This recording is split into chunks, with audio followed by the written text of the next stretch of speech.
The best of Money Matters. Right Business.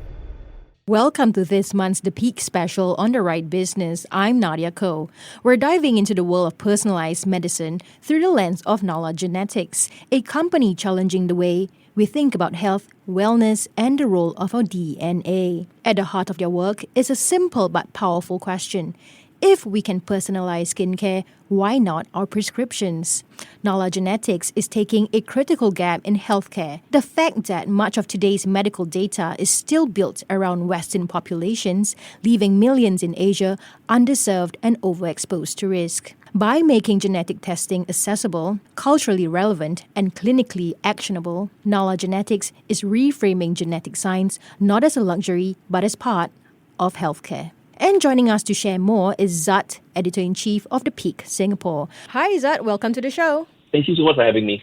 All right, Zat, you recently featured NalaGenetics in your latest piece. Could you start by telling us more about the company and what drew you to explore this particular story? So NalaGenetics stood out to me because they are not trying to be the next big wellness app or a lifestyle brand with just pretty packaging. What they are doing is in fact far more radical, even if it doesn't look it at first glance.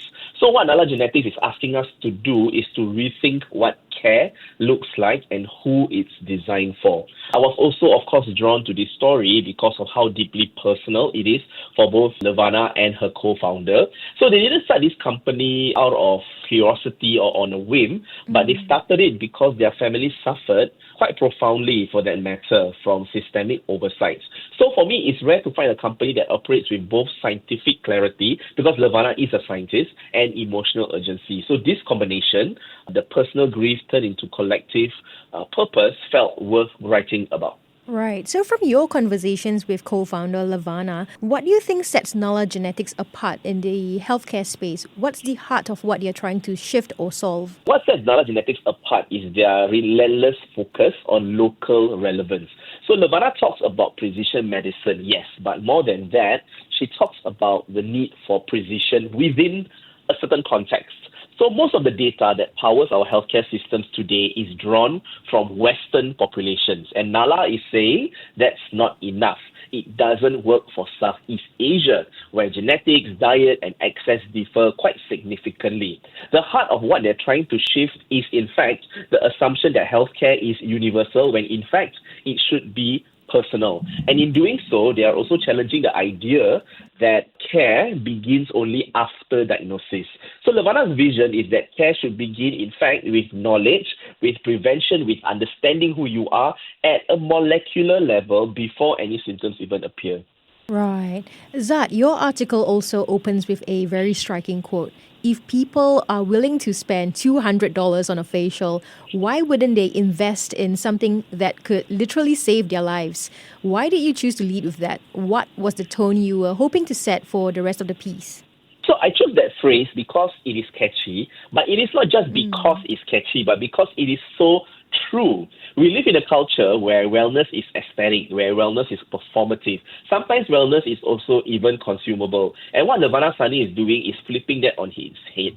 So she's asking us to reassign value, not just financial, but moral. And what's more worthwhile, if we ask ourselves, is it glowing skin or is it safe medication? So by opening with that line, I wanted to signal to readers that this story wasn't going to follow the usual tech startup arc, that this story was actually about unlearning. So the tone I was aiming for was one of provocation, laced with a little bit of empathy, something that could challenge the reader without alienating them. Because I think deep down, I think many of us have had that dissonance between what we spend on and what we actually really need. Now, you've also positioned this company not as part of a wellness trend, but as something more essential, almost corrective to how wellness is often defined. What was Levana's perspective on this, and how did you navigate that tension between consumer wellness and actual medical need? So after spending a lot of time speaking to Levana, what I realized is that Levana is deeply, deeply pragmatic. So she's not here to sell an ideology. Okay? She's here to save lives. But that said, she understands the power and the significance of language and perception. So in her words, if wellness is the doorway, then let it be. right? But once you're inside, she's going to hand you the hard science.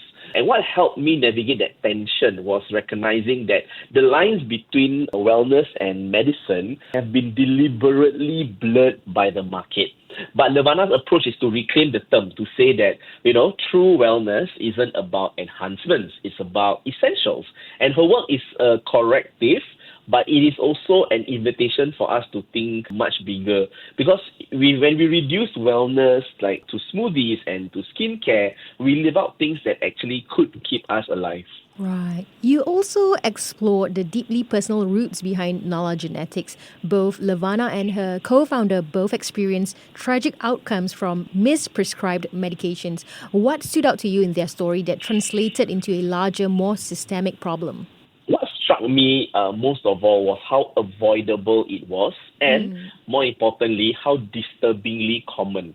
So this 1 in a million cases, hardly. They were in fact textbook examples of what happens when healthcare isn't built around the people that it serves. So for instance, Levana's grandfather and her co-founder's father, they both suffered not because of malice, but because of a lack of specificity. So there's like the wrong dosage, the wrong assumptions, the wrong template. So that pattern where the system treats bodies as interchangeable is what Nala is trying very hard to dismantle. And what makes their mission so urgent today is that it isn't about innovation for innovation's sake. Rather, it's about correcting a certain kind of bias baked into the very structure of what we call modern science. Right. The article also touches on how NalaGenetics goes beyond just diagnostics. They are building a full healthcare experience from clinical recommendations to lifestyle coaching. Why did you feel that it was important to spotlight that part of their model? Because I suppose data without context can be dangerous or at best useless. And so one of the biggest problems with the first wave of genetics testing was that it stopped at delivery. So you get a flashy report with percentages and risks, but no guidance. NalaGenetics flips that script, and they're trying to build an ecosystem around the results that you get, making sure that people not only understand their risk, but are equipped to respond. So this includes everything from changing diets to adjusting prescriptions to also speaking with counselors. And what's unique about their model is the completeness. It is not just clinical or consumer focused. It is, in fact, both. And it's fused in a way that is surprisingly, I want to say, rare in the healthcare landscape. And I feel like it was important to highlight because it shows that their ambition isn't to inform. It is, in fact, to transform. So you've mentioned that the company actually integrates with mainstream healthcare services, so from clinics to insurance and even workplace wellness. So what does that say about their strategy? I think at the core of it, right, it shows me that they're actually playing the long game. And Levana knows that cultural change often requires institutional backing. So rather than building a shiny product and waiting for the world to catch on, what NalaGenetics is doing is embedding itself into existing systems.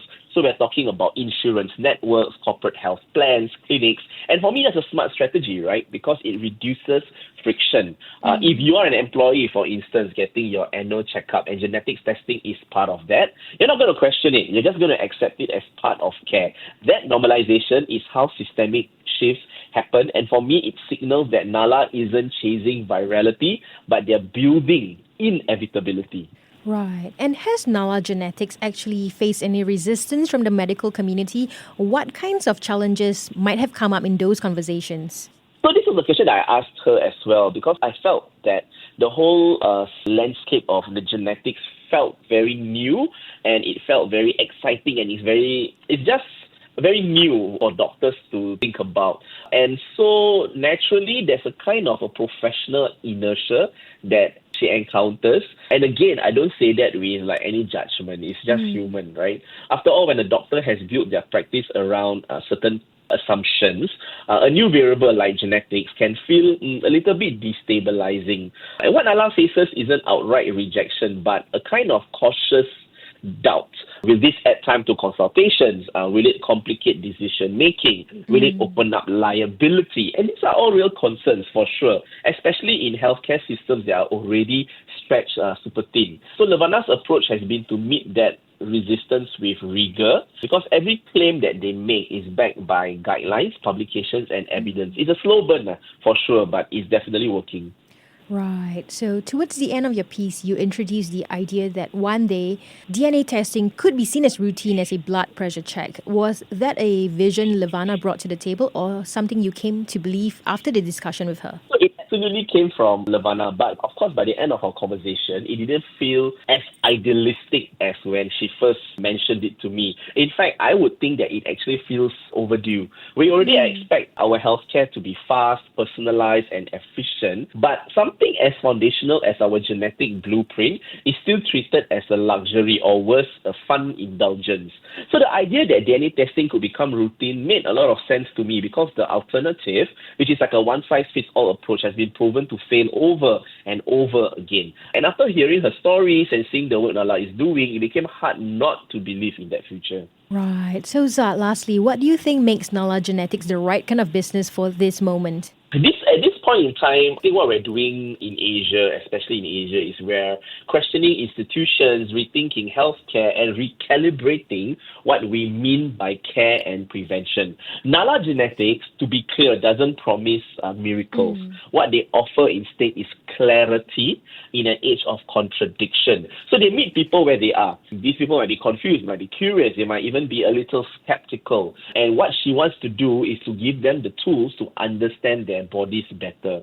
For me, that's not just relevant, it's actually quite revolutionary, although in a quiet and confident way. In a world that sells wellness as a lifestyle, Nala in fact offers it as a birthright, and I think we might finally be ready to hear that. Right. Amazing. Thank you so much, Zad, for your time today. Thank you for having me. Thank you. That was Zad, Editor-in-Chief of The Peak Singapore. This has been The Right Business with me, Nadiah Koh.